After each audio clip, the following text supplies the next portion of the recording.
Hello, আমার সমস্ত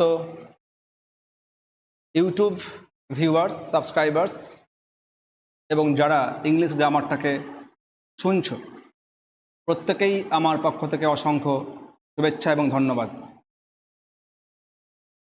আমি ইংলিশ গ্রামার ক্লাস শুরু করেছি একমাত্র আমাদের রাজ্যে তথা দেশের যে সমস্ত ছাত্র এবং ছাত্রীরা এবং তার সঙ্গে বাবা মায়েরা যারা ইংলিশ গ্রামারটা চাইছে একদম শিখতে, চাইছে একদম from the very beginning, from the very root, আমি তাদের জন্য একমাত্র এই ক্লাসটাকে লঞ্চ করছি। যারা বাড়িতে বসে ক্লাসটাকে মোবাইলে, ল্যাপটপে এনজয় করতে পারবে এবং গ্রামারটা শিখতে পারবে, তাদের জন্য আমার এই ক্লাসগুলো পরপর হচ্ছে। আমি প্রমিস করেছি 50টা ক্লাস আমি আপলোড করব এবং আপনারা সবাই বাড়িতে বসে বসে ইংলিশ গ্রামারটাকে একদম শুরু থেকে, গোড়া থেকে অল্প অল্প করে শিখতে পারবেন। তাই দেখবেন আমার যে চ্যানেলটা, তার নাম দিয়েছি মাদার ইংলিশ গ্রামার। এটা একদম রুট থেকে, একদম শিকড় থেকে সবার জন্য, তাই নামটা মাদার।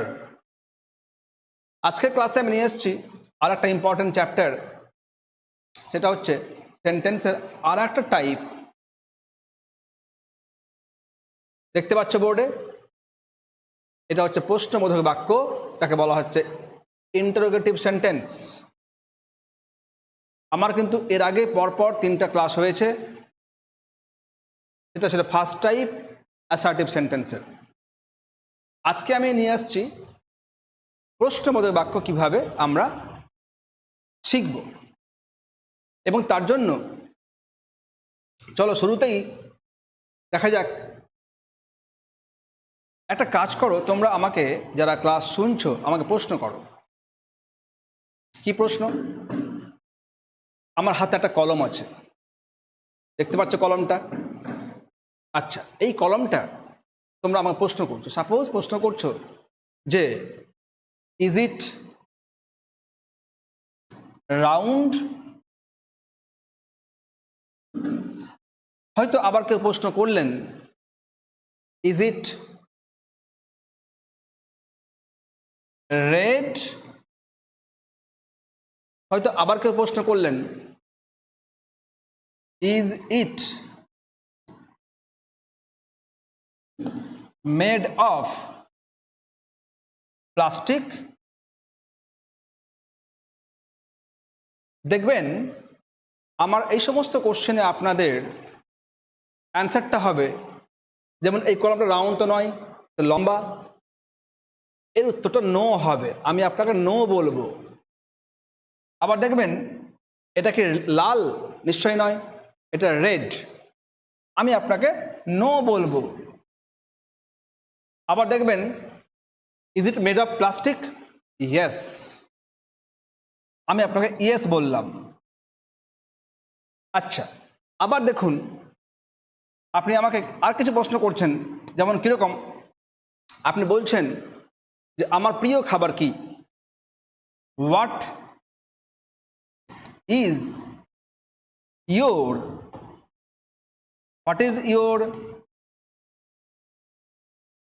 Favourite food? আমি আর একটা কোশ্চেন নিচ্ছি যে what do you like most? আচ্ছা, আপনি দেখবেন বা তোমরা দেখবে আমার কিন্তু এই সমস্ত প্রশ্নের উত্তর কি হবে? ইয়েস নোতে হবে না। What is your favourite food? Yes বললে অ্যান্সার আসবে না, নো বললে অ্যান্সার আসবে না। তাহলে কি এখানে আমাকে বাক্যে অ্যান্সার বলতে হবে বা শব্দে অ্যান্সার বলতে হবে? ন্যাচারালি বাক্যে বলতে হবে। মাই ফেভারিট ফুড ইজ, হয়তো বললাম ফিশ, ইয়েস নো আসছে না। এখানে কিন্তু শব্দে বা বাক্যে আমাকে অ্যান্সারটা করতে হবে। তাহলে দেখবেন আপনি, আমরা এখান থেকে একটাই সিদ্ধান্তে আসতে পারছি যে এই যে প্রশ্ন টাইপটা ইন্টারোগেটিভ প্রশ্ন, এর টাইপ কিন্তু দুটো, একটা হচ্ছে ইয়েস নো টাইপ, একটা ইয়েস নো টাইপ, আর একটা WH কোশ্চেন টাইপ। আজকে আমরা শিখব কিভাবে এই দুই টাইপের প্রশ্ন তৈরি করা যায়। চলুন ক্লাসটা এগিয়ে নিয়ে যাই। দেখবেন একটা কোশ্চেন বাক্য কিভাবে ফর্ম হয়। দেখো আমি কি লিখেছিলাম, যে ইজ ইট রাউন্ড, কি ছিল, এটা হচ্ছে হেল্পিং ভার্ব, এটা সাবজেক্ট দেখো, আর এটা হচ্ছে একটা ওয়ার্ড, হতে পারে মেন ভার্ব, হতে পারে কোনো একটা অ্যাডজেক্টিভ, যা হতে পারে, তারপরে একটা কোশ্চেন আসবে। তাহলে এই যে একটা স্ট্রাকচার, হেল্পিং ভার্ব, সাবজেক্ট, তারপরে মেন ভার্ব, এইটা কিন্তু খেয়াল রাখতে হবে, এইটা হচ্ছে আমাদের প্রাথমিক স্ট্রাকচার। যেমন কিরকম, আমি আরো এক্সাম্পল নিচ্ছি, ডু ইউ ইট রাইস, আবার দেখো ডাজ হি গো দেয়ার। আমরা কিন্তু একইভাবে একই স্ট্রাকচার পাচ্ছি, helping verb, subject, main verb plus others. তাহলে আমরা একটা কিন্তু কমন স্ট্রাকচার পাচ্ছি, helping verb, subject, main verb. এইটা কিন্তু তোমাকে এইটা কিন্তু খেয়াল রাখতেই হবে যে কোশ্চেন বাক্য ইংলিশে ফর্ম করতে গেলে আগে আসবে হেল্পিং ভার্ব, তারপরে সাবজেক্ট, তারপরে মেন ভার্ব। এই একটা প্যাটার্ন খেয়াল রাখবে। আমি একটু এখানে দেখিয়ে দিই যে হেল্পিং ভার্ব অ্যাকচুয়ালি কোত্থেকে আসে। আমি দেখিয়েছি আগে, আবার দেখাচ্ছি। আমরা জানি যে ভার্বের দুটো ফর্ম হয়, একটা হচ্ছে মেন ভার্ব আর একটা হেল্পিং ভার্ব। কেন এইটা জানতে হবে, কেন, যেহেতু আমার এখানে লাগবেই আর কি, এখানে লাগবে। আচ্ছা, এর আবার টাইপ দুটো হয়, একটা হচ্ছে প্রাইমারি হেল্পিং ভার্ব আর একটা মডাল হেল্পিং ভার্ব। দেখবেন এই যে প্রাইমারি হেল্পিং ভার্ব, এরা কোনগুলো হয়, এরা হতে পারে বি ভার্ব। এই বি ভার্ব কি কি হতে পারে, হতে পারে অ্যাম, ইজ, আর, ওয়াজ, ওয়্যার, আর হতে পারে বিন।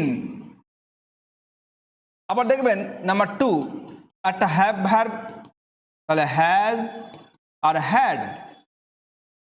আর একটা হচ্ছে ডু ভার্ব, ডাজ, ডিড। আমার এই কটা হচ্ছে মোট 13খানা হবে এখানে। এই মোট 13খানা হচ্ছে প্রাইমারি অক্সিলিয়ারি। একে আবার বলা হয় অক্সিলিয়ারি ভার্ব বলা হয়, এটা খেয়াল রাখবে তোমরা। যেটা হেল্পিং ভার্ব, তার আর এক নাম হচ্ছে অক্সিলিয়ারি ভার্ব। আচ্ছা, আবার দেখো মডাল কি কি হতে পারে। Modal shall, will, can, could, should, would. আরও হতে পারে মাস্ট, ডেয়ার। ন্যাচারালি আমাদের এইসবের কাজ হয়ে যায়। তাহলে আমাদের এইটা হলো ভার্বের মেন জায়গা। তাহলে আমরা এখন প্রশ্ন ফর্ম করব, খেয়াল রাখতে হবে যে হেল্পিং ভার্ব এর মধ্যে একটা চুজ করতে হবে। কিভাবে চুজ করবো আমি একটু পরে আসছি। সাবজেক্ট, তারপরে মেন ভার্ব। দেখা যায় প্রশ্ন কিভাবে চুজ করা হয়, প্রশ্ন কিভাবে গঠন করা হয়। দেখবেন হয়তো বলা হলো আমাকে যে আই ইট রাইস, এটা অ্যাসার্টিভ সেন্টেন্স। বলা হলো এখান থেকে আপনি প্রশ্ন বানাবেন। কিভাবে বানাবো, number 2 I am eating rice, হয়তো বললাম হি ইটস রাইস। বলতে পারি আই এট রাইস। এখানে এইটা হচ্ছে প্রেজেন্ট টেন্স, এটা কন্টিনিউয়াস, এটা প্রেজেন্ট সিম্পল কন্টিনিউয়াস, এটা প্রেজেন্ট সিম্পল, এটা পাস্ট টেন্স। আচ্ছা, আমরা খেয়াল করব ভার্বটার উপরে। দেখুন এই ভার্বটার ক্ষেত্রে কিন্তু এখানে এটা মেন ভার্ব আছে, এখানে কোনো হেল্পিং ভার্ব নেই। তো আমার তো হেল্পিং ভার্ব লাগবেই, কারণ আমরা শিখেছিলাম একটু আগেই যে হেল্পিং ভার্ব বাক্যের শুরুতেই লাগবে, তারপরে সাবজেক্ট, তারপরে মেন ভার্ব, এটা আমার কমন স্ট্রাকচার। এখানে যেহেতু কোনো হেল্পিং ভার্ব নেই, তাহলে খেয়াল রাখবেন যদি কোনো বাক্যে না থাকে হেল্পিং ভার্ব, তাহলে আপনি টেন্স অনুসারে ডু, ডাজ বা ডিড ধার করবেন। যেমন এখানে ইট আছে, এই জন্য ডু লেগে যাবে, তার ডু, তারপরে সাবজেক্টটা আই, মেন ভার্ব, তারপরে rice, do I eat rice. ঠিক একইভাবে দেখবেন আমি চলে আসছি 3 নম্বরে। নাম্বার 3তে হেল্পিং ভার্ব নেই, এখানে এস যুক্ত হয়ে আছে, এখানে ডাজ ইউজ করবেন। Does he eat rice. Number 4 দেখুন এখানে কোনো হেল্পিং ভার্ব নেই, ইট এট, এটা একটা পাস্ট টেন্স। যদি কোনো ভার্ব পাস্ট টেন্সে থাকে আপনি ডিড ব্যবহার করবেন। ডিড, তাহলে কি হলো? ডিড আই, মেন ভার্ব, এটের মেন ভার্ব কি? ইট, আপনি ইট লিখে দেবেন, ডিড আই ইট রাইস। এইভাবে দেখবেন যদি কোনো বাক্যের মধ্যে শুধু মেন ভার্ব থাকে, হেল্পিং ভার্ব নেই, তাহলে কিন্তু আপনি ডু বা ডাজ ব্যবহার করবেন। যেখানে থাকবেন হি বা সি, মানে থার্ড পারসন সিঙ্গুলার নাম্বার, যার জন্য এস বা ইএস যুক্ত হয়, আপনি তার জন্য ডাজ নেবেন।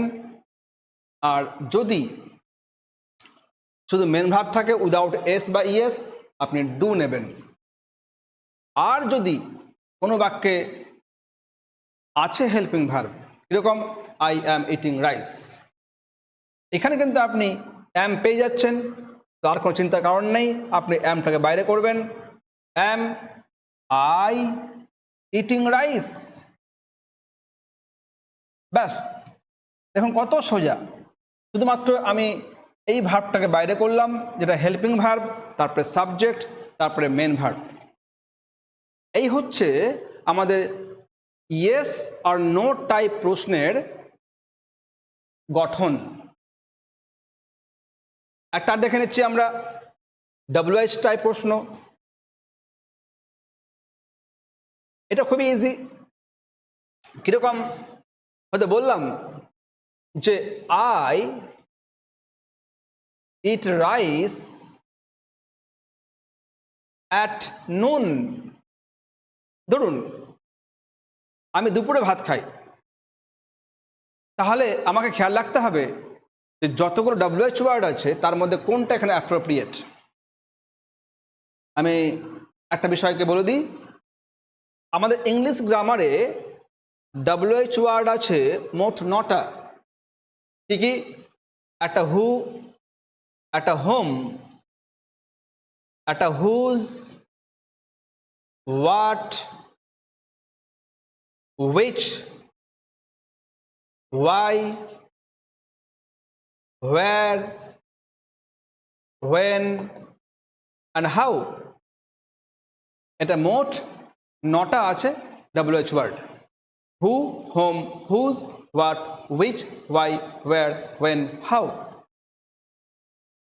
আমি আমার নেক্সট পার্টে দেখাবো কোন ডব্লিউএইচ ওয়ার্ডটা কোথায় কোথায় বসে, কিভাবে বসে। হু মানে কে, কে বা কারা হতে পারে। হোম মানে কাকে, হুজ মানে কার, হোয়াট মানে কি, হুইচ মানে কোনটি, ওয়াই মানে কেন, ওয়্যার মানে কোথায়, ওয়েন মানে কখন, আর হাউ মানে হচ্ছে কিভাবে। তাহলে আপনাকে বাক্য দেখে বুঝতে হবে যে কোন WH ওয়ার্ডটা অ্যাপ্রোপ্রিয়েট হবে। কোশ্চেন কি বেরোতে পারে, যেমন অ্যাজ ফর এক্সাম্পল আমি দুপুরে ভাত খাই, তাহলে প্রশ্ন হতে পারে যে আমি কখন ভাত খাই, তাহলে কখন মানে কি, ওয়েন, ওয়েন মানে কখন। তাহলে এখানে আমি করতে পারি, প্রথমে আমি ওয়েনটা লিখে দেব, হলো। তারপর ওই যে প্যাটার্নটা হেল্পিং ভার্ব, এখানে মেন ভার্ব আছে, তাহলে এখানে কি হবে, এর জন্য ডু হবে। এই যে খেয়াল রাখবেন এখানে ডু ছিল, ডু ওয়েন ডু, তাহলে আই বসে গেল সাবজেক্টটা। এবার মেন ভার্ব ইট, তারপরে রাইস, কোশ্চেন মার্ক। আর এটা হবে না, যেহেতু ওটাই তো উত্তরটা হবে, অ্যাট নুন উত্তর হবে। তাহলে when do I eat rice, তাহলে আমরা কি পেলাম, WH ওয়ার্ড পেলাম, প্লাস হেল্পিং ভার্ব পেলাম, এই যে সাবজেক্ট পেলাম, তারপরে মেন ভার্ব পেলাম। এইটা কিন্তু কমন স্ট্রাকচার দুর ক্ষেত্রেই। ইয়েস নো টাইপের প্রশ্নের এই যে পার্টটা, এইটা আর এখানে এইটা কিন্তু কমন পার্ট থাকবেই। আপনাকে হেল্পিং ভার্ব দিয়ে তারপরে সাবজেক্ট, তারপরে মেন ভার্ব, এইটা প্যাটার্নটা খেয়াল রাখতেই হবে। আর ঠিক তার আগে একটা WH word, appropriate WH word বসিয়ে আপনাকে এই গঠনটা করতে হবে। এটা খুবই ইজি প্রসেস। আমি আমার নেক্সট ক্লাসে নিয়ে আসব কোন WH ওয়ার্ডটা কার জন্য অ্যাপ্রোপ্রিয়েট। ঠিক আছে, সেকেন্ড পার্টে। আজকের মতো এই ক্লাসটা এখানেই থামবে। যারা শুনছো ভিডিওগুলো তারা মন দিয়ে শুনবে, বারবার দেখবে। আর যদি কোনো প্রশ্ন থাকে বা ডাউট থাকে অবশ্যই কিন্তু কমেন্ট বক্সে কমেন্ট করবে। আমি তোমাদের কমেন্ট দেখে ক্লাসটাকে আবার মডিফাই করতে পারবো। ঠিক আছে, তাহলে আজকের মতো এখানেই থাক। থ্যাংক ইউ, সবাই ভালো থেকো।